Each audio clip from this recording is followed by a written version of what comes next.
Snowflake Making, the advanced edition. Today we're going to learn how to step up our game when it comes to making awesome snowflakes. So, you start off with your folded up piece of paper. Now, if you want to learn how to make this nice little triangle of paper, you have to look at our first video, which was beginner snowflake making. But you basically start off with your little folded up page, and now we're going to make some very intricate cuts into the snowflake. So, I like to start off with an interesting border. So, basically, if you want to make a really intricate, exciting looking snowflake, it's best to make as many complicated cuts as you can, as many intricate cuts as you can. So let's start off with something sort of wavy. So I'm going to start off by making a kind of light bulb shaped, I don't know what you'd call this,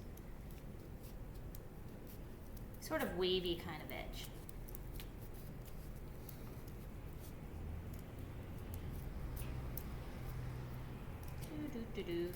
So, I'm making as curved a line as I possibly can. Sort of a, I don't know, it looks sort of cellular almost. Like the little ganglia on amoebas or something. And this is, of course, I didn't mention it at the beginning of the video, but you should probably try to have as sharp scissors as possible, because that makes it easier to make these very precise, wobbly cuts. So there's my border. Now, of course, cutting into the edges, you want to be as careful as possible not to totally disconnect the edges, because otherwise your snowflake will fall apart, as I did mention in the first video. So, my favorite thing to do is to just sort of follow the shapes that I've already cut out and make as thin lines between them as possible. So you see I've made sort of a thin line between this edge here and where it's going to unfold here. And then you can go to the next one.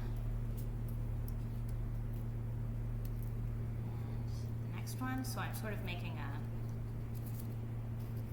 curvy thing going on. But I'm not going to cut all the way through, because then my snowflake will fall completely apart, which would be not good. So I'm just going to leave a little bit of a connection left over on this edge. And now I'm coming in and making sort of, why not, a nice little curve.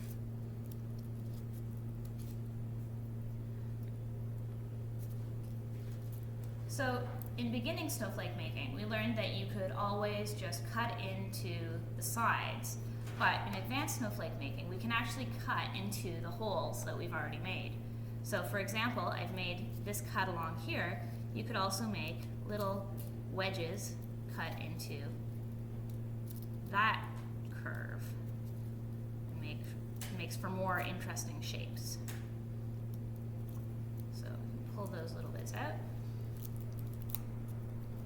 And if you're cutting into your shape and you're trying, or into your snowflake, and you're trying to make more intricate cuts, and you're having trouble pulling out the little pieces, then you can always just grab the pulled piece, you just twist it a little bit, and it should come out. Okay. Now let's try another cut. Let's do it from the other side this time. So I'm going to cut over here. So sometimes it looks really cool when you do really large pieces cut out from your snowflake. So here's a cool shape that I'm cutting out. So there's another large piece come out. It doesn't really matter how big the pieces are that you cut out, so long as your snowflake will still hold together in the end. And now I'm going to go and mirror what was on the other side and cut out some more little pieces from that. See how that turns out. I usually go into making a snowflake not really knowing how it's going to turn out at the end, but I just sort of let my creativity guide me in terms of what the next design is going to be. Alright, maybe another cut along here. Just for fun. Okay. And then another nice curvy shape over here. Maybe just a simpler kind of wedge. And then when it comes to the very tip, when you cut that out, you can make as intricate a shape as you want as well. So if I cut up and then do sort of a wavy kind of thing here, oop, gotta be careful not to cut too deep. So there's another bit pulled out. And when it's folded up like this, it might not look like much, but when you unfold it is when the magic happens. So I'm just going to do one more cut here. Like this.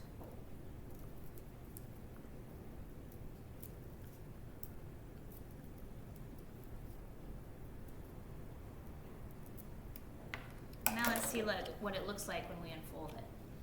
So we've got this sort of weird shape, but when we unfold it, that's when we start to see the symmetry of the design. So the edge becomes all symmetric all around. What was on the inside gets repeated on itself over and over. And